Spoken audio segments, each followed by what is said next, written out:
લઈ લેજો. આ જે છે આ અશોક છે, તો આસોપાલવના પાંદડા હોય ને આંબા જેવા વેવ્સ હોય એમાં, બરોબર. આમાં વેવ્સ નો સીધા હોય.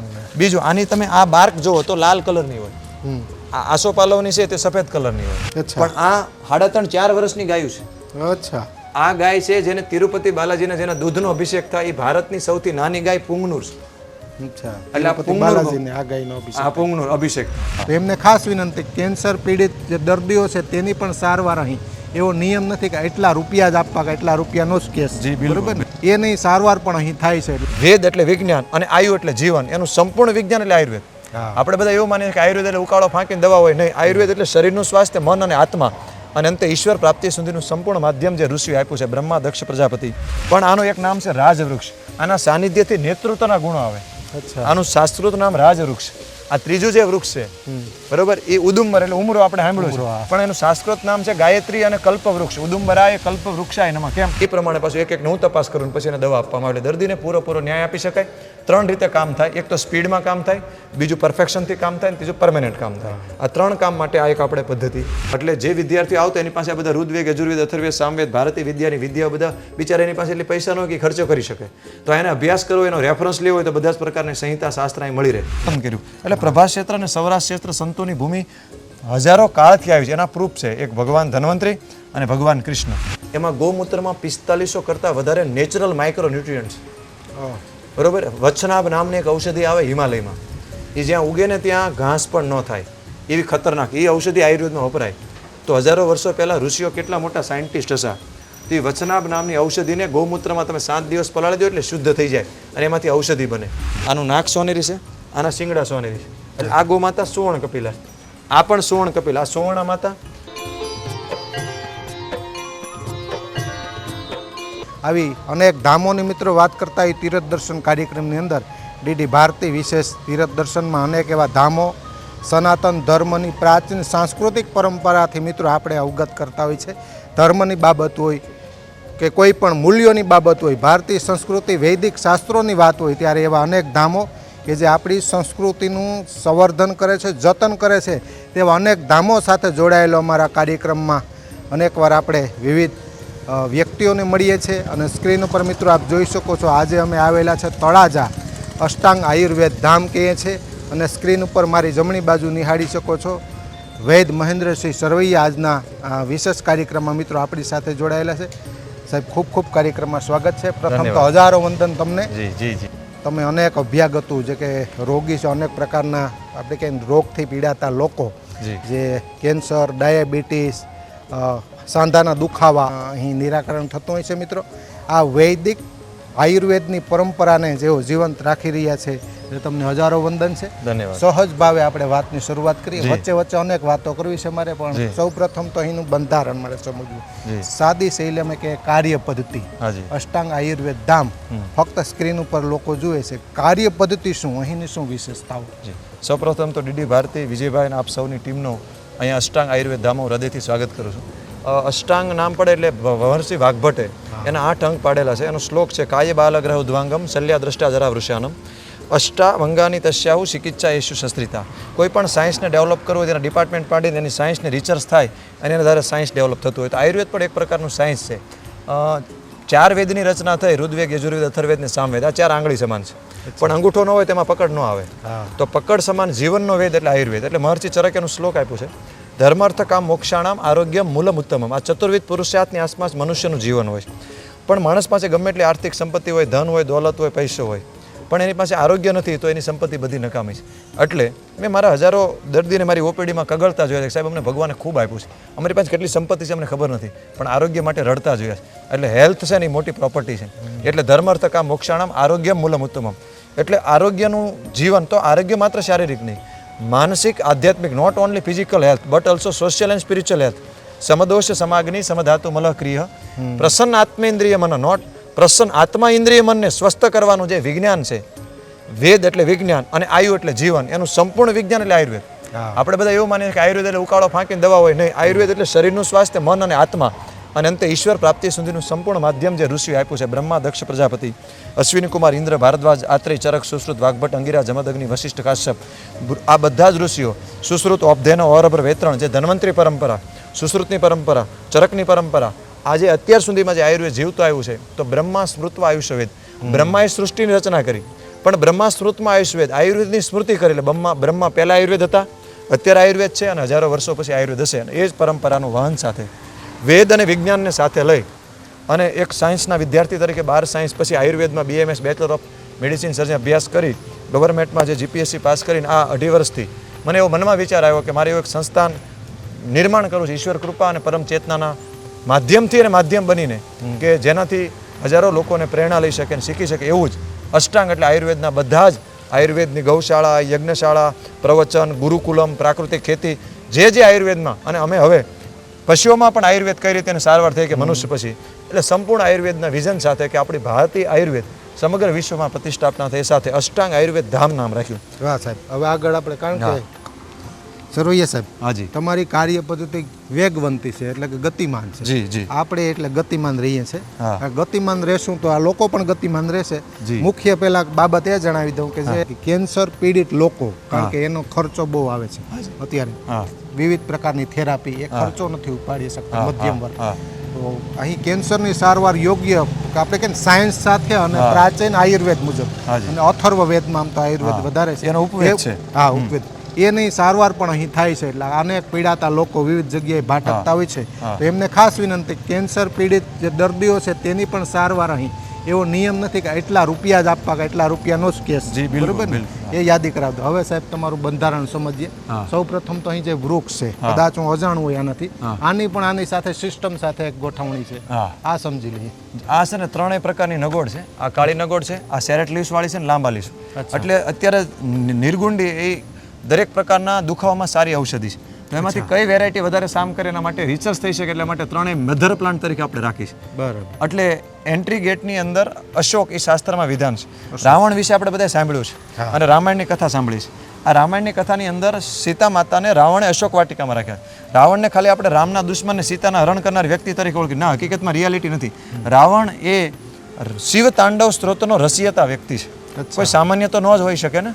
બીજું, રાવણ એ નાડી વિજ્ઞાનનો રચયિતા. રાવણ એ સુવર્ણ વિદ્યાનો પણ દાતા છે. કારણ કે પછી અહંકાર આવ્યો. પહેલા તો એ બહુ વિનમ્ર અને જ્ઞાનવાન વિદ્વાન હતો. તો આ રાવણે સીતા માતાને અશોક વાટિકામાં એટલા માટે રાખ્યા હતા કે માતાજીને શોક ન આવે. તો અશોક શોકમ હરતી અનેનીતિ અશોક, જે શોકનું નિવારણ કરે અશોક. એટલે દરેક તમે પણ જે લોકો સાંભળે છે ને મારી આગ્રહ છે કે તમારું કોઈ પણ સંસ્થાન હોય, તમારું ઘર હોય, તમારું ખેતર હોય તો એમાં એન્ટ્રી ગેટમાં અશોક હોવો જોઈએ. હવે અત્યારે અશોક આ એન્ટ્રીમાં હોય એટલે શોકનું નિવારણ કરે. એટલે તમે જુઓ કે આપણે કથા હોય, સારા પ્રસંગ હોય એટલે આસોપાલવના પાંદડા બાંધે. વાસ્તવિક દ્રષ્ટિએ આસોપાલવ તો પછી આવ્યું, અશોક સાચું છે. તો કથામાં શુભ પ્રસંગે પાન બાંધવા હોય તો અશોકના, હું તમને ત્યાં જ લઈ જાઉં છું. જો આ જે છોડ છે આ અશોકનો છે અને આ પણ અશોકનો છે. બરોબર. આ નજીકથી પાંદડા તમે લઈ લેજો. આ જે છે આ અશોક છે. તો આસોપાલવના પાંદડા હોય ને આંબા જેવા વેવ્સ હોય એમાં. બરોબર. આમાં વેવ્સ નો સીધા હોય. બીજું, આની તમે આ બાર્ક જોવો તો લાલ કલરની હોય. આ આસોપાલવની છે તે સફેદ કલરની હોય. તો તમે કોઈ પણ જગ્યાએ સારી નર્સરીમાં તપાસ કરો તો અશોક મળી જાય. હવે તો અમારે આને ફળ ફૂલે આવે સરસ મજાના. અને આ વખતે અમે અશોકના છોડ પણ અહીં ઉછેરવાના. તો પછી જે આવા સ્થાન હશે ત્યાં અહીંથી અશોકના છોડ લોકોને આપશું. ગાલ્યો તમે પણ તમે રાખો. એટલે એન્ટ્રી ગેટમાં આ અશોક છે. અને આવી રીતે અલગ અલગ ઔષધિ છે. અને ધારો કે હરડે બેહડ આંબળા, પછી દસમૂલમાં બિલ્વ, અગ્નિમંત, પાટલા, શોના, ગંભારી, વીર વૃક્ષ. જાપાનની અંદર એક ટ્રી થેરાપી છે. આ બાજુ આવી જાઓ.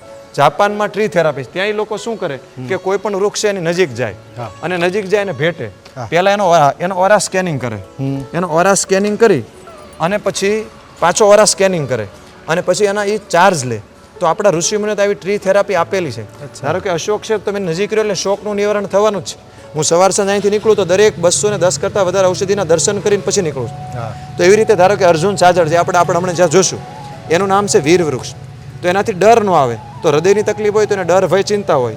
એવી રીતે છે બ્રહ્મ વૃક્ષ એટલે ખાખરો, ઇન્દ્ર વૃક્ષ એટલે કુટજ, મુનિ વૃક્ષ એટલે અગસ્ત્ય. એવી દિવ્ય ઔષધિ છે જેના વિશે આપણે પરિચય કરશું. તો ઔષધિના પ્રભાવથી આપણા રોગનું નિવારણ થાય. એટલે અથર્વવેદ એક સૂત્ર છે, ઔષધિ ઇતિ માતરમ તદ્વો દેવી રૂપમ રવે. ઔષધિ માતા સમાન છે અને ઔષધિ દેવી સમાન છે.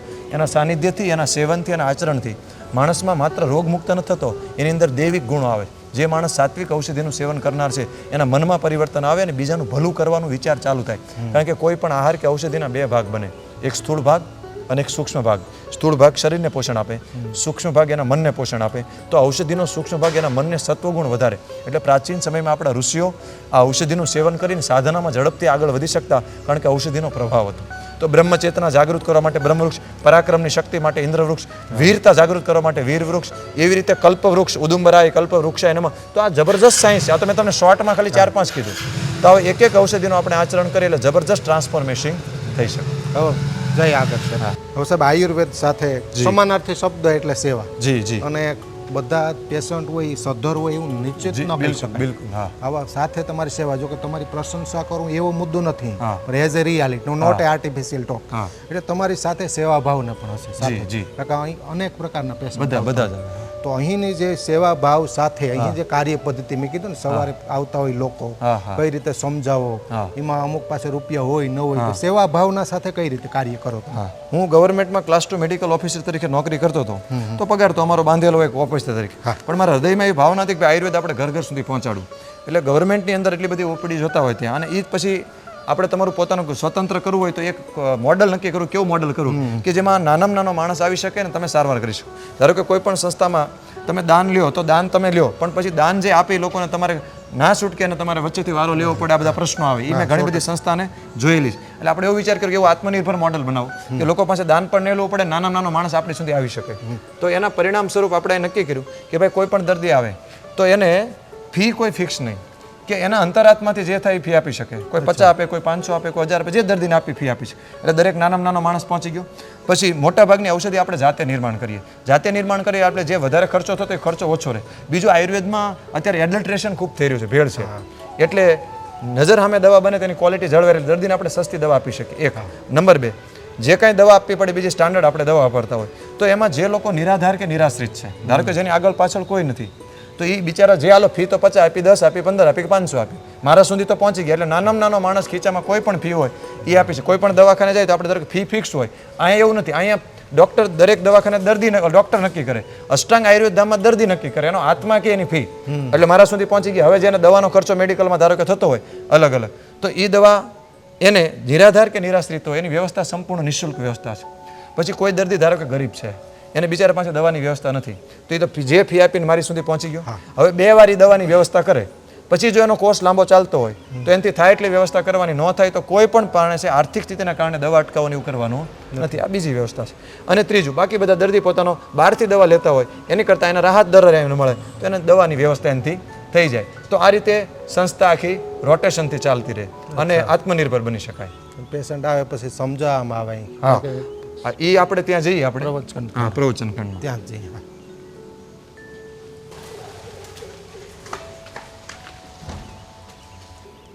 સૌપ્રથમ સવારે બધા અહીં આવી જાય, અહીંથી સમજાવવામાં. આનું કઈ રીતે તમારે એક હોય કે? હા, એમાં શું છે કે ભાઈ ધારો કે દર્દીને પહેલાં તો શું થાય કે અમારી પાસે 5 અત્યારે ટોટલ મેડિકલ ઓફિસર 35-40નો સ્ટાફ છે. તો પહેલાં દરેક પહેલાં મારા મેડિકલ ઓફિસર ડૉક્ટર જે આયુર્વેદિક ઓથેન્ટિક ડૉક્ટર હોય, ડૉક્ટર પાસે પહેલાં બધી જ એની તપાસ થાય, એના રિપોર્ટ જોવામાં આવે, એના પ્રશ્નો ઓકે થાય, શું તકલીફ છે, કેટલા ટાઈમથી બધું ચેક થઈ જાય. એ ચેક થઈ જાય પછી એનો મારી પાસે વારો આવતા પહેલાં એનું બધે પહેલી વાર જે દર્દી આવે એનું ધારો કે 7 વાગે કેસ બારી ચાલુ થાય, 11 વાગ્યા સુધી ચાલતું, ત્યાં સુધી બધા દર્દી નવા આવતા રહે, ત્યાં સુધીમાં 7 થી 11 જૂના દર્દીનો વારો ચાલુ હોય. હવે 11 વાગે એનું પહેલાં ભગવાનની આરતી થાય, કારણ કે આયુર્વેદ વેદ છે અને વેદ અધ્યાત્મ સાથે છે. તો જેનો ભાવ જોડાય, શ્રદ્ધા વગરનું વેદ, વિશ્વાસ વગરનું વેદ્યું નકામું. એટલે ભગવાનની આરતી થાય, બધા દર્દી ભગવાનની આરતી કરે. પછી આ સ્થાનથી બેસી અને સામે સંહિતા છે, આ ગૌ માતા છે, આ ઔષધિ માતા છે, અને આ બ્રાહ્મી નામની ઔષધ, આ એક આયુર્વેદની નાની અમથી વ્યાસપીઠ છે. આ અષ્ટાંગ આયુર્વેદ ધામમાં કાયમ આ વ્યાસપીઠ ઉપર દરેક ઋષિઓને આહવાન કરી અને એક એક દર્દીને સમજાવવામાં આવે.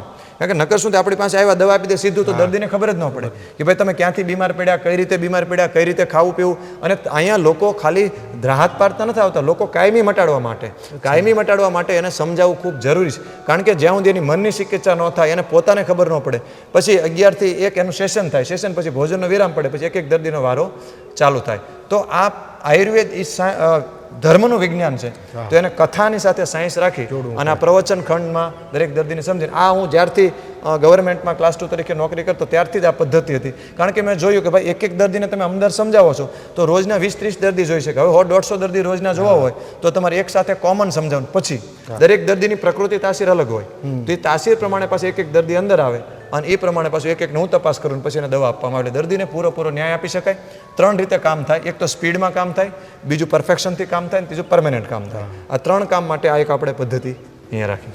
ધર્મ સાથે જોડવામાં આવે ને આયુર્વેદને, આપણે તહેવારો નહીં સાહેબ, ધર્મ સાથે જોડાયેલા છે. જો દરેક શાસ્ત્રો એને તહેવારો હોય, કોઈ પ્રસંગ હોય, દરેક વિધિ પણ આયુર્વેદ સાથે જોડાયેલી છે. હમણાં એક સંવાદ અમે કર્યો.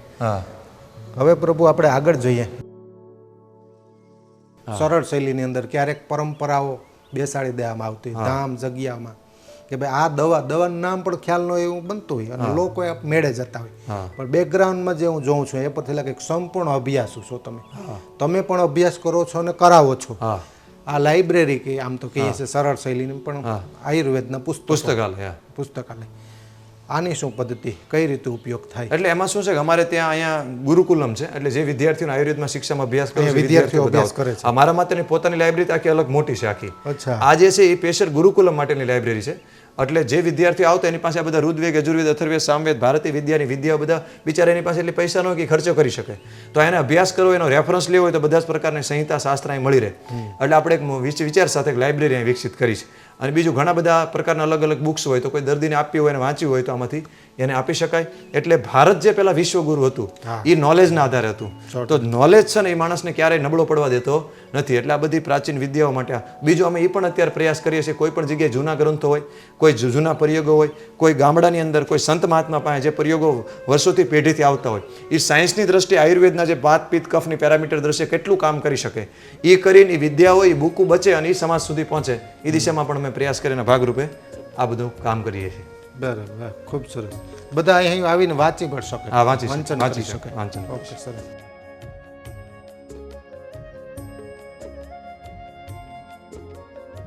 હવે સાહેબ એક પુસ્તકયું જ્ઞાન હોય, હું મિત્રોની યાદી કરી અને એઝ એ પ્રેક્ટિકલી આપણે કહે ને જે છે એ પ્રેક્ટિકલી જોઈ શકાય છે. તમારી મહેનત એ અનેક જડીબુટી છે કે ને પ્રાપ્ત આપણે કહે ને પ્રત્યક્ષ જોઈ શકીએ ને એનો પ્રભાવ ન હોય ત્યાં સુધી અભાવ. બરોબર છે. આ પ્રભાવી વનસ્પતિને થોડુંક સમજ્યો કે ઘણી પ્રકારની છે પણ મહત્વની 2-3 વનસ્પતિ માહિતી આપે. આપણે ત્યાં ઓલી અશોક વિશે વાત કરી હતી કે એવી રીતે આપણા ઋષિઓએ એક ઔષધિના દિવ્ય પર્યાય આપ્યા છે. એના એકના પ્રભાવ છે. અંદરથી પીવાથી તો છે પણ એના સાનિધ્યના પ્રભાવ છે. ધારો કે આ પહેલું વૃક્ષ છે, આ સામે, બરોબર, એનું નામ છે વીર વૃક્ષ. બરોબર. હવે હૃદય ચક્ર બ્લોક થાય એટલે ડર આવે. એટલે હવે હૃદય ચક્રને શુદ્ધ કરે એટલે ડર દૂર કરે. એટલે હૃદયનું સારામાં સારું ઔષધ બધા નામ હોય અર્જુન હાજર. ઘણા બધા લોકોએ નામ સાંભળ્યું છે અર્જુનારિસ્ટ. જે બીપી લો હોય, બીપી આવે હોય, ગભરામણ એમાં કામ કરે. અર્જુનની સાલ, એ આ અર્જુન. એનું ઓરિજિનલ નામ અર્જુન તો ગુજરાતી નામ છે, સંસ્કૃત નામ છે. હાજર, સફેદ હાજર ગુજરાતી નામ છે. શાસ્ત્રોત નામ વીર વૃક્ષ છે એનું. વીર વૃક્ષ, બરોબર. હવે આ ધારો કે છે આ ગરમાળો બધા નામ સાંભળ્યો છે. ગરમાળાની સિંગ છે કોષ્ઠ શુદ્ધિમાં બહુ સરસ કામ કરે. પણ આનું એક નામ છે રાજવૃક્ષ. આના સાનિધ્યથી નેતૃત્વના ગુણો આવે. આનું શાસ્ત્રોત નામ રાજવૃક્ષ. આ ત્રીજું જે વૃક્ષ છે, બરોબર, એ ઉદુંબર એટલે ઉમરો આપણે સાંભળ્યું છે. પણ એનું સંસ્કૃત નામ છે ગાયત્રી અને કલ્પવૃક્ષ. ઉદુંબરાય કલ્પવૃક્ષાય નમઃ. કેમ? કારણ કે આનું નામ સદાફળ, 12 માસ ફળ આવે. તો તમે કોઈ અન્ન ક્ષેત્ર ખોલો તો માણસને ભોજન આપો, પણ ઉમરો તો પશુ પંખી બધાને આપે. તો એક ઉમરો વાવો તો તમે બીજાના આંતરડા ઠારો છો, એનાથી તમારી અંદર શક્તિ આવે. આ જે ધારો કે વૃક્ષ છે, આ છે બ્રહ્મ વૃક્ષ. આપણે આને ખાખરો પલાશ કહીએ, પણ રિયલ રીતે બ્રહ્મ રસાયણ ને ચ્યવનપ્રાશનું નિર્માણ આ બ્રહ્મ વૃક્ષમાંથી થતું હોય. એટલે આ છે બ્રહ્મ વૃક્ષ. એવી રીતે સામે છે ધારો કે મુનિ વૃક્ષ. એના વિશે મારે તમને ખાસ ખાસિયત કેવી છે ત્યાં જ જઈએ આપણે. અને હું તમને એનો કહું. ધારો કે આકાશમાં સપ્ટેમ્બર મહિનામાં 11મા મહિનામાં નવેમ્બર મહિના આસપાસ અગસ્ત્યનો તારો ઉદય થાય. હવે અગસ્ત્ય તારાની ચેતના આપણે ગ્રહણ કર્યું હોય તો હું તમે ગ્રહણ ન કરી શકીએ. પણ આ જે અગસ્ત્ય વૃક્ષ છે એના પાંદડામાં એ ચેતના ગ્રહણ થાય અને ચેતના ગ્રહણ થાય પછી એને ફૂલ આવે. આને અત્યારે આના ફૂલ ખરી ગયા છે, બરોબર. અને ફેબ્રુઆરી માર્ચ મહિના સુધી આ ઉપર છે કઈ ને ફેબ્રુઆરી માર્ચ મહિના સુધી અગસ્ત્યનો તારો પૃથ્વી ઉપર દેખાય. ત્યાં સુધીને ફૂલ આવે ને પછી ફૂલ ખરી જાય. એટલે આનું નામ છે મુનિઓમાં શ્રેષ્ઠ હતા અગસ્ત્ય મુનિ. એટલે આનું નામ છે મુનિ વૃક્ષ. બરાબર. એટલે હવે એ અગસ્ત્યનું પુષ્પ આપણે લઈએ તો આપણી માનસિક ચેતના પણ એટલી વિકસિત થાય. તો અત્યારે જે ટેન્શન, તણાવ ને ગભરામણ ને માથાના દુખાવા જે છે તો એ બધી આ દિવ્ય જ્ઞાન છે મુનિ વૃક્ષ. આનું લોકો સેવન કરે તો એની માનસિક શક્તિમાં વિશેષ વિકસિત થઈ શકે. એવી રીતે આપણું બિલી, એનું નામ છે શિવ વૃક્ષ. એવી રીતે પરાક્રમના દેવતા છે ઇન્દ્ર ભગવાન, દેવોના રાજા, એનું વૃક્ષ છે ઇન્દ્ર વૃક્ષ. તો શ્રી વૃક્ષ, ઇન્દ્ર વૃક્ષ, વીર વૃક્ષ, કલ્પવૃક્ષ, રાજવૃક્ષ, રાશિવન, નક્ષત્રવન, આવી એક ઔષધિના અલગ અલગ પ્રભાવ છે જે આપણા શાસ્ત્રમાં બહુ સૂક્ષ્મથી આવ્યા છે. પણ વર્તમાન સમય હજી લોકો સુધી પહોંચ્યા નથી. આજે આપ આવ્યા છો અને આજે આવો સરસ આપે પ્રશ્ન કર્યો તો મને બહુ આનંદ છે કે આ વિડીયોના માધ્યમથી આવા દિવ્ય ઔષધિ પહોંચે. અને મારી એક આગ્રહ છે અને પ્રાર્થના છે કે આપ અત્યારે જે તે વૃક્ષો બધા વાવતા હોય કાંઈ વાંધો નહીં, વૃક્ષારોપણ કરો એ સારી બાબત છે, પણ હવે આજથી એક કામ કરો, અષ્ટાંગ આયુર્વેદ ધામ હેલ્પલાઇન નંબરનો કોન્ટેક્ટ કરો. અષ્ટાંગ આયુર્વેદ ધામ આમાં કામ કરે છે કે કોઈ પણ માણસે કયા વૃક્ષો એન્ટ્રીમાં અશોક વાવવો, ક્યાં મળે, કઈ રીતે થાય, ક્યાં ઉછેર કરવો, એ બધું દરેક લોકોને આપણા હેલ્પલાઇનમાં નિઃશુલ્ક માર્ગદર્શન આપવામાં આવે છે. એટલે તમે દિવ્ય વૃક્ષો, ઝાડવાનું ઝાડવું, સાયાની સાયા અને ઔષધિની ઔષધિ. તો શા માટે ઔષધિ? આવનારી પેઢીને બહુ મદદરૂપ થશે અને આખો ઓરા એનો અલગ હોય. તમે ખાલી હવે દિવ્ય ઔષધિ વાંચીને 2 મિનિટ રાખીને ધ્યાન કરો એટલે તમારી ઉર્જા આખી બદલી. એવી 210 ઔષધિ છે પ્રકારની છે, એનથી વધારે, નાની મોટી બધી જ તમામ આવી ગઈ. તમામ આવે. વચ્ચે સાહેબ પ્રશ્ન એ પણ થાય કે આખું જે આ ધામ છે હા. અષ્ટાંગ આયુર્વેદ ધામ, એમાં સાદી શૈલીમાં વીઘામાં કે અથવા તો એકરમાં કે હેક્ટરમાં કેટલા વીઘાની અંદર છે આખું? આ 4.5 વીઘાની અંદર ટોટલ સંસ્થાન છે અત્યારે. અચ્છા, આખું સંસ્થાન. હા, 4.5 વીઘામાં. અને ગુરુકુળ પણ આની અંદર આવી ગયું. હા હા ગુરુકુળ. હા, ગુરુકુલ જે છે ને એમાં શું છે કે અત્યાર સુધીમાં કે ભાઈ અત્યારે આયુર્વેદ જ્યાં સુધી વિદ્યાર્થીઓને એની ઉપર વિશ્વાસ નહીં આવે ત્યાં સુધી પ્રેક્ટિસ નહીં કરે. તો એક ગુરુકુલમ, પહેલાં આયુર્વેદ ગુરુકુલમનું શાસ્ત્ર છે, પ્રાચીન સમયથી એમ બચ્યું આવ્યું છે. તો એની અંદર પાત્રતા ન હોય તો ત્યાં સુધીનું આયુર્વેદ અવતરણ ન થાય. એટલે આપણે શું કરીએ છીએ કે વિદ્યાર્થીને અહીં શિબિર કરીએ અને શિબિર બિલકુલ નિઃશુલ્ક હોય છે, એનો ચાર્જ લેવામાં આવતો નથી. કોઈ પણ વિદ્યાર્થીને આયુર્વેદમાં આગળ વધવું હોય તો બધું જ અહીંથી નિઃશુલ્ક એને શીખવાડવામાં આવે છે. અને ખાલી ભોજન વ્યવસ્થા થાય અને વિદ્યાર્થી કરવાની, રહેવાની સંસ્થા તરફથી વ્યવસ્થા, શીખવાડવાનું કાંઈ ચાર્જ નહીં. અહીંયા એ ઔષધિનો અભ્યાસ કરે, દર્દીને કેમ જોઈ અભ્યાસ કરે, કેમ દવા બનાવી અભ્યાસ કરે. તો એનાથી એની અંદર પ્રેક્ટિકલ નોલેજ આવે અને પ્રેક્ટિકલ નોલેજ આવે તો આવનારા સમયમાં સમાજને જઈને સમાજનું ભલું કરી શકે. એટલે અહીંયા ગુરુકુલમમાં 1500થી વધારે વિદ્યાર્થીઓને આયુર્વેદની નિઃશુલ્ક ટ્રેનિંગ આપવા. ગૌશાળા હોય, બ્રાહ્મણ મુહૂર્તમાં ઉઠે. બીજી અમારી ગુરુકુલની ખાસિયત એ છે કે એનો મોબાઈલ પહેલા દિવસે જમા થઈ જાય, મોબાઈલથી દૂર થાય એટલે અધ્યાત્મમાં આગળ વધી શકે. ને એવા ઘણા બધા વિદ્યાર્થીઓ અત્યારે આયુર્વેદ ક્ષેત્રમાં ખૂબ સારું એવું કામ કરી રહ્યા છે. અને સાહેબ વચ્ચે હા, બાજુમાં ચિત્રકૂટ છે બાપુનું. હાજી, મોરારી બાપુ. અહીંયા અષ્ટાંગ આયુર્વેદ હાજી હાજી. એટલે નજીક છે. અને મુખ્ય મુદ્દો એ આપણે અમે સામાન્ય શબ્દોમાં એવું સાંભળીએ છીએ, કોમન લોકમુખે, કે ધન્વંતરી ભગવાન એટલે દેવોના ડોક્ટર, સાદી શૈલીમાં. આ ધન્વંતરી ભગવાનનું અહીં જોયું કે અહીંની મૂર્તિ, મંદિર છે, મંદિર, એ દરેક આયુર્વેદનું કંઈ ને કંઈ કેન્દ્ર હોય, ત્યાં ભગવાનની મૂર્તિ બેસાડેલી હોય છે અથવા તો મંદિર હોય છે. એની પાછળનું સાયન્સ શું? સાયન્સ બહુ તમે જબરજસ્ત પ્રશ્ન પૂછો. ધન્વંતરી ભગવાનના ઘણા બધા લોકોએ, ધારો કે પુરાણની અંદર છે આપણે સમુદ્ર મંથનનો ઉલ્લેખ આવે તો જે 14 રત્નો દેવદાનવોના સમુદ્ર મંથન જે થયું અને એમાં નિર્માણ થયા, એમાં એક રત્ન અમૃત લઈને આવ્યા, જે અમૃતનું દેવો માટે, એ ભગવાન ધન્વંતરી આવ્યો. તો એ અમૃતરૂપી ઔષધિ હતી એક. બીજા ધન્વંતરી કાશીના રાજા દિવોદાસ તરીકે અવતરિત થયા હતા અને ત્રીજા ધન્વના પુત્ર ધન્વંતરી. પછી ધીમે ધીમે શું થયું કે જે લોકો આયુર્વેદમાં વિશાળ કામ કરે અને બધાને ધન્વંતરીની ઉપાધિ આપવામાં આવતી હતી. તો ધન્વંતરી છે કે આયુર્વેદની આખા વિશ્વમાં પ્રચાર કરનારી ચેતનાનો એક પર્યાય બની ચૂક્યો છે. એટલે સમુદ્ર મંથનના ધન્વંતરી, પછી કાશીના રાજા તરીકે ધન્વંતરી. અને તમને આનંદ થશે કે ભગવાન કૃષ્ણ મથુરાના રાજા પણ મોક્ષ પ્રાપ્તિ કરવા માટે પ્રભાસ ક્ષેત્રમાં ભાલકા તીર્થમાં એને દેહ ત્યાગ કર્યો. પ્રભાસ ક્ષેત્ર ઉર્જાનું કેન્દ્ર. ભગવાન ધન્વંતરી કાશીના રાજા. કાશીનું મરણ ઉત્તમ કહેવામાં આવે, પણ ભગવાન ધન્વંતરી મોક્ષ પ્રાપ્તિ માટે આપણે ગડુથી આગળ ધણેજ ગામ છે, ત્યાંનું સમાધિ સ્થળ છે, પસંદ કર્યું. એટલે પ્રભાસ ક્ષેત્ર અને સૌરાષ્ટ્ર ક્ષેત્ર સંતોની ભૂમિ હજારો કાળથી આવી છે. એના પ્રૂફ છે એક ભગવાન ધન્વંતરી અને ભગવાન કૃષ્ણ. તો આ જે સ્થાન છે ને વિજયભાઈ, એ આપણું આ જગ્યાનું બ્રહ્મસ્થાન છે. હવે બ્રહ્મસ્થાન એનર્જીથી બેલેન્સ હોય તો ઓટોમેટિક જગ્યા બેલેન્સ થાય. એટલે આપણા શાસ્ત્રમાં યજ્ઞો વે શ્રેષ્ઠતમમ કર્મમ કીધું કે યજ્ઞ છે સર્વશ્રેષ્ઠ કર્મ છે. એટલે આ યજ્ઞશાળા છે, એ અષ્ટકોણી છે. આ અષ્ટકોણી યજ્ઞશાળા છે, આરોગ્ય માટે ઉત્તમ છે. તો દર રવિવારે આ યજ્ઞ થાય. જ્યારે જ્યારે અમારી ગુરુકુલમ વિદ્યાર્થીઓ માટેની શિબિર હોય ત્યારે પણ એને યજ્ઞ કરવામાં આવે. યજ્ઞથી શિબિરનો પ્રારંભ થાય, એની અંદર યજ્ઞના સંસ્કાર જાય. અને આજે અષ્ટકોણી યજ્ઞશાળામાં આખું લાકડાથી બનાવવામાં આવ્યું, જેનાથી એની ઉર્જા જળવાઈ રહે. અહીંયા ક્યાંય પણ પ્લાસ્ટિક નથી. ગાય માતાનું ગોબર લીપણ કરેલું છે બધે. અને આ ભગવાનની મૂર્તિ બ્રહ્મ કેન્દ્રમાં સ્થાપિત કરી છે. તો અમે પ્રાર્થના કરીએ, ધ્યાન કરીએ તો અહીંયા ભગવાન સામે કરીએ. હવે દર્દી આવે એટલે ભગવાનના દર્શન થાય. પછી ત્યાંથી દરેક દર્દી દવા લઈ લે. પછી એને કહેવાય ગયું હોય સૂચનામાં કે ભગવાનના ચરણમાં દવા મૂકી અને પ્રાર્થના કરવાની, હે ધન્વંતરી ભગવાન, અમે આયુર્વેદની શ્રદ્ધા અને વિશ્વાસથી આવ્યા છે. અમારા દારૂ, માવો, બીડી, તમાકુ, ચા દરેક વ્યસન તમારા ચરણોમાં સમર્પિત કરીએ અને અમને જે કાંઈ પીડા છે એમાંથી બહાર કાઢો અને અમારાથી જેટલું થાય એટલું ઋષિ કાર્ય કરીએ, જગતનું કલ્યાણ કરીએ. પ્રાર્થના કરીને પછી દર્દી જાય.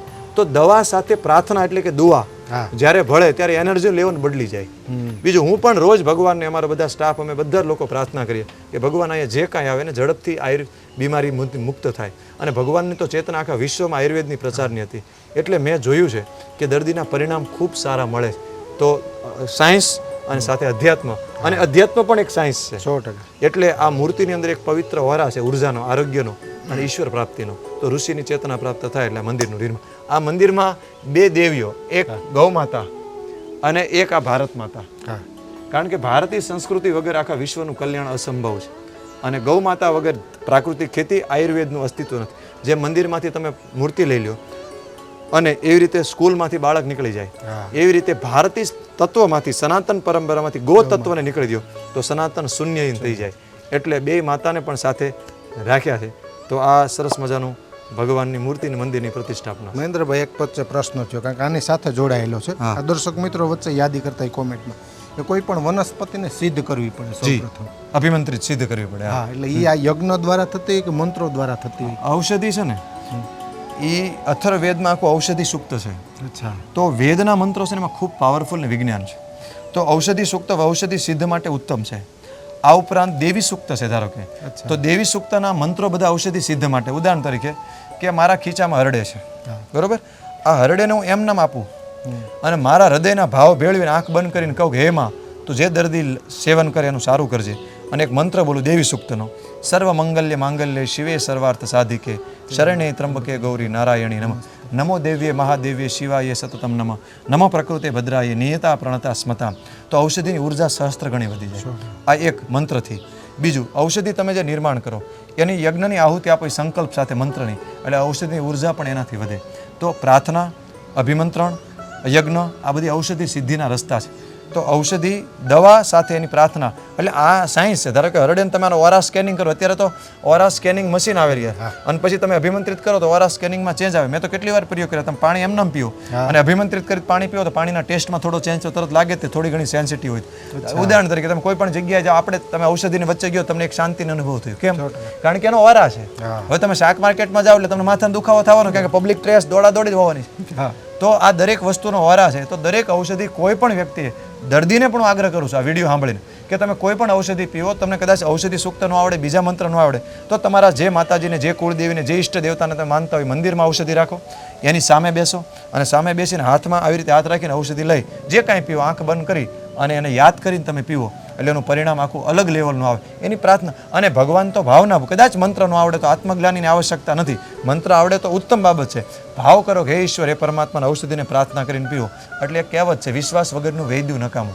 જ્યારે તમે પ્રાર્થના કરીને ઔષધિ લો ને ત્યારે એની સાથે તમારે કનેક્શન થાય. અને ઔષધિ જીવંત છે સાહેબ, ઔષધિ કોઈ નષ્ટ નથી, એમાં ઈશ્વરી તત્વ છે. એનું ઉદાહરણ આપું કે લજામણી નામની ઔષધિને તમે સ્પર્શ કરો એટલે સંકુચિત થઈ જાય. સૂર્યમુખી સૂર્ય જેમ ફરે એમ ફરે. એવી જ રીતે કુકડવેલ નામની વનસ્પતિનું લેટિન નામ છે લ્યુફા સિલિન્ડ્રિકા, સંસ્કૃત નામ છે દેવદાલી.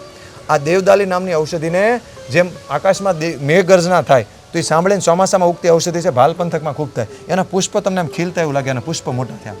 તો એની પાસે શબ્દેન્દ્રિય છે, સૂરજમુખીમાં ચક્ષુ ઇન્દ્રિય છે, એવી રીતે લજામણીમાં સ્પર્શેન્દ્રિય છે. તો એક એક ઔષધિમાં એક એક ઇન્દ્રિયો છે. અને મનુષ્ય જેમ તમારી ઉર્જા, તમે એમનામ ઔષધિને તોડો અને પ્રાર્થના કરી તોડો, એમાં જમીન આસમાનનો ફેર પડે. એટલે જ આપણા ઋષિમુનિએ ઔષધિ સિદ્ધ કરી, અભિમંત્રિત કરીને પ્રાર્થના. તમે જો ઘણી બધી સિદ્ધ જગ્યામાં ખાલી ભસ્મ જ આપતા હોય, એક જ ઔષધિ આપતા હોય, છતાંય પરિણામ શા માટે મળે? એની પાસે સિદ્ધિ છે, એની પ્રાર્થના છે. સિદ્ધિ એટલે ઈશ્વરનું આહવાન ને પ્રાર્થના, એટલે એનું પરિણામ આવે. અને સાહેબ, મેં આગળ વાત કરેલી કે કોઈ પણ ધામ હોય ને, ધામ એમાં ગૌ માતા ન હોય તો કંઈક અધૂરું રહી. હાજી. અને આયુર્વેદની પણ હમણાં આપણે વાત કરી કે સમગ્ર હિન્દુ વૈદિક પરંપરા ગૌ માતા આધારિત. હા, ગૌ માતા આધારિત છે. શાસ્ત્રમાં ઔષધિ ઉપયોગ માટે અને દૈવિક ગુણો માટે કપિલા ગાયને શ્રેષ્ઠ કીધી છે. વાસ્તવિક દ્રષ્ટિએ દરેક ગાય શ્રેષ્ઠ છે. ભારતની 28 ગૌવંશ છે, એ બધી જ શ્રેષ્ઠ છે. કારણ કે આ ચરક સંહિતાની અંદર આચાર રસાયણનું આખું વર્ણન છે. આચાર રસાયણ એટલે એટલી વસ્તુ તમે આચરણમાં મૂકશો તો તમારા શરીરમાં એવા પોઝિટિવ ચેન્જીસ આવશે કે જે ઔષધિ તમે લ્યો છો, દિવ્ય ઔષધિ, એવો પ્રભાવ પડશે. તો એમાં આખું શ્લોક છે ને, એમાં એક શ્લોક આવે છે કે આટલી વસ્તુની અર્ચના કરવાથી તમારી અંદર દિવ્યતા પ્રાપ્ત થાય. તેનું શું છે? તો કે ઉપાસિતાનામ, વૃદ્ધાનામ, આસ્તિકાનામ, જીતાત્માનામ, પછીનો શ્લોક દેવ, ગો, બ્રાહ્મણ, ગુરુ, આચાર્ય, વૃદ્ધે અર્ચને રતમ. એટલે કે ગો, દેવતા, ગૌ, બ્રાહ્મણ, ગુરુ, આચાર્ય, આની અર્ચના કરવાથી, આની પ્રસન્નતા પ્રાપ્ત કરવાથી તમારી અંદર દૈવિક ગુણો અને દિવ્ય રસાયણ જેવા ગુણો ફેરફાર થાય તો દેવતા, ગૌ, બ્રાહ્મણ, આચાર્ય, તેમાં ગૌ છે તો બધા મનુષ્ય દેખાય, આચાર્ય ગણાય, પણ ગાય તો પ્રાણી કહે તો ગાય પ્રાણી નથી. હું એક ઉદાહરણ આપું કે ગંગાને ખાલી તમે નદી કહો તો એનું ગંગા માતાનું અપમાન છે. હનુમાનજીને ખાલી તમે વાનર તરીકે ગણશો તો હનુમાનજીથી ઉર્જા ચૂકી જશો. એ દિવ્ય તત્વ છે. તમે મગને ખાલી કઠોળ તરીકે લેશો તો મગ જે છે એનું તત્વ ચૂકી જશો. એમ ગાયને ખાલી પ્રાણી કેવું એ ગો તત્વનું અપમાન છે. એટલે જે ઋષિ મુનિઓએ જેની અર્ચના કરવાની કીધી છે એ કોઈ સાધારણ વસ્તુ હોઈ શકે નહીં. એટલે સર્વ દેવમય ગો, દેવતા હંમેશા દે અને દાનવ હંમેશા લે. એટલે દેવત્વ પ્રાપ્ત કરવું હોય એટલે દરેક દેવતાનો વાસ ગાયમાં. એટલે ગાયના મૂત્રમાં ગૌમૂત્રે વસતે ધન્વંતરી. સાહેબ કોઈ દર્દીને તકલીફ થાય તો વેદ પાસે જાય અને આ વેદને સમસ્યા અમારી જેવા કંઈ રોગમાં રિઝલ્ટ ન મળે એટલે ધન્વંતરી આદિ ઋષિઓને યાદ કરીએ અને આ ધન્વંતરી ભગવાનનો નિવાસ ક્યાં છે? ગૌમૂત્રમાં. તમે વિચાર તો કરો જેના ગૌમૂત્રમાં ધન્વંતરીનો નિવાસ હોય. જો ગૌમૂત્ર ગાય માતા, ધારો કે આ પુંગનુર ગૌ માતા છે તો ગૌમૂત્ર કરી લઈશ તો એમાં ધન્વંતરી ભગવાનનો નિવાસ છે. ગૌમૂત્રે વસતે ધન્વંતરી. હવે ગોમયે વસતે લક્ષ્મી. લક્ષ્મી કઈ રીતે? લોકો પૂછે કે ભાઈ તમે તો બધા ફાંકા મારો છો સનાતનના નામ ઉપર. હવે ધન્વંતરી કઈ રીતે ગૌમૂત્રમાં, લક્ષ્મી કઈ રીતે ગોબરમાં? તો તમારી કે આ તમારા તો પ્રાણીમાં લક્ષ્મી ને તમારા દેવતા હશે, તમે કેટલા ગંદા કહેવા? આવું લોકો, બુદ્ધિશાળી લોકો પ્રશ્ન પૂછે. સાયન્ટિફિક જવાબ આપો. અત્યાર સુધીમાં સાયન્ટિફિક રિસર્ચ જેટલા થયા એમાં ગૌમૂત્રમાં 4500 કરતાં વધારે નેચરલ માઇક્રો ન્યુટ્રિયન્ટ્સ. બરોબર. વચ્છનાભ નામની એક ઔષધિ આવે હિમાલયમાં, એ જ્યાં ઉગે ને ત્યાં ઘાસ પણ ન થાય એવી ખતરનાક એ ઔષધિ આયુર્વેદમાં વપરાય. તો હજારો વર્ષો પહેલાં ઋષિઓ કેટલા મોટા સાયન્ટિસ્ટ હશે. તો એ વચનાભ નામની ઔષધિને ગૌમૂત્રમાં તમે 7 દિવસ પલાળી દો એટલે શુદ્ધ થઈ જાય અને એમાંથી ઔષધિ બને. ધતુરો કોઈ પી જાય તો માણસ ગાંડો પી જાય, સલમમાં ક્યારેક પી જાય. આનું નામ છે ઉન્મત. પણ આ ધતુરાના બીજને 7 કલાક ગાયના દૂધની ભાવના આપો પછી એનો એક રસ બને, ઉન્માદ ગજાંકુશ રસ ધતુર બીજ. એ ગાંડા માણસને હાજો કરી દે. ઝેર કોસલું કોઈ ખાય, ઝેર કોસલું માણસ તો ઝેર કોસલા અશુદ્ધ ઝેર કોસલું ખાય ધનુર આવી જાય. પણ ગૌમૂત્રમાં પલાળી દો ને ગાયના દૂધમાં શુદ્ધ કરો એટલે ઝેર કોસલું 20 તિંદુક વટી ધનુરવાળાની સારામાં સારી ઔષધિ. તમે વિચાર તો કરો, ઝેર કોસલાના ઝેરને, ધતુરાના ઝેરને અને વચનાભના ઝેરને જે રૂપાંતર કરી શકે તો આ તો સાયન્સ છે. આ તો હજારો વર્ષોથી વપરાય. એટલે ગાય માતા એ પ્રાણી નથી, ઈશ્વરી છે. તો એમાં ગૌમૂત્રમાં આરોગ્યના દેવતા છે. એટલે તમે ગૌમૂત્રનું સેવન કરો તો આરોગ્યની પ્રાપ્તિ થાય. પણ 10 થી 15 ml પ્રાતઃકાળે નૈણા કોઠે લેવું જોઈએ. પિત્તવાળાએ ઓછી માત્રામાં લેવું જોઈએ. કફવાળા લઈ શકે. પછી લોકો આખો કળશો ભરી ભરીને ગૌમૂત્ર પી જાય એ વ્યાજબી. અને એક વચ્ચે અર્ક, અત્યારે દરેક દેહાણની ધામોમાં અમે જાય ને ત્યાં અર્ક બનાવવામાં આવે. એટલે ગૌમૂત્રની વરાળ એક પ્રકાર એનો અર્ક બને. આ અર્ક લેવામાં આવે નોર્મલ, કોઈ પણ માની લો કે નો રોગ હોય, સામાન્ય રોગ ન હોય છતાં એવું માનતા હોય કે ભાઈ મને રોગ ન થાય, એ દરરોજ લઈ શકાય. જો અર્ક છે ને એનો ઓપ્શન છે અત્યારનો કળિયુગનો. વાસ્તવિક દ્રષ્ટિએ શું છે કે ગૌમૂત્ર ફ્રેશ તાજું સારું, એમાંય તે દૂધ પીતી વાછડીનું સૌથી ઉત્તમ છે. અને પછી જે ગૌમૂત્ર છે એ પાકડી વાછડી અથવા વાછડાનું છે. ગર્ભવતી ગાયનું ખેતી માટે ઉપયોગ કરી શકાય, ઔષધિ માટે ઉપયોગ કરી શકાય નહીં. તો ફ્રેશ ગૌમૂત્ર તમને મળતું હોય તો માત્રા પાણી તલ માત્રા છે, એક હાથમાં સમજાય એટલું છાપકામાં લઈ લો. પણ શું છે બધાને ફ્રેશ મળે નહીં. બીજું ગૌમૂત્રની થોડીક સ્મેલ આવે એટલે બધાને સ્મેલ ન ફાવે. એટલે આપણે કહેવત છે ને નૈમામાં કરતા કાળામાં હારો. એટલે એની જગ્યાએ બધાને દરેક સિટીવાળાને, તમે સિટીમાં રહેતો હોય તમે ગાય ન હોય તમે કઈ રીતે કરી શકો? પણ ઓલું ગૌમૂત્ર અર્ક કર્યો તમને થોડું એનું પરિણામ તો આવે. એટલે અર્ક એના ન જેનો મળતું હોય એના માટે ઉત્તમ છે અને એ કામ તો કરે છે. અને એ અર્ક યાદ રાખવું, સ્ટ્રોંગ વધારે એટલે સીધો નહીં પીવાનો, એમાં 3 થી 4 ગરું પાણી નાખીને પીવાનું.